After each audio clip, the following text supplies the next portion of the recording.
Pour la dernière confrontation de l'année, l'enjeu était de taille pour les Manceaux et ils ont su relever le défi. Mercredi soir au MM Arena, ils ont offert une succession de buts à leurs supporters. Face à l'équipe de Boulogne-Billancourt, les 100 et or ont ouvert le score dès l'entame du match à la 9e minute. On a marqué le premier but qui nous a fait du bien. Après voilà, on est resté solide.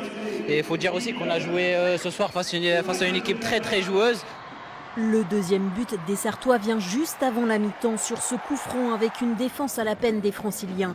En deuxième période, le Mans FC est encore très efficace. Les buts s'enchaînent. Au final, une victoire à domicile avec un score de 5-0.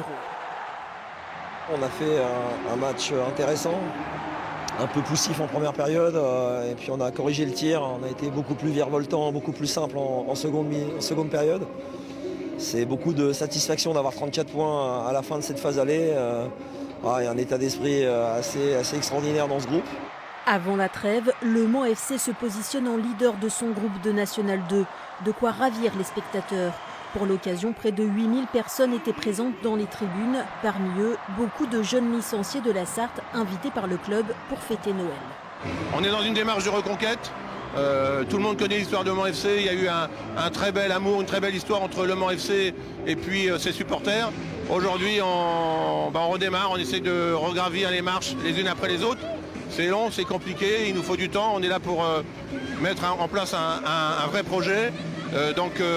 Ce soir, c'est 8000 personnes, ça fait partie effectivement d'une nouvelle marche et d'une nouvelle étape de franchie.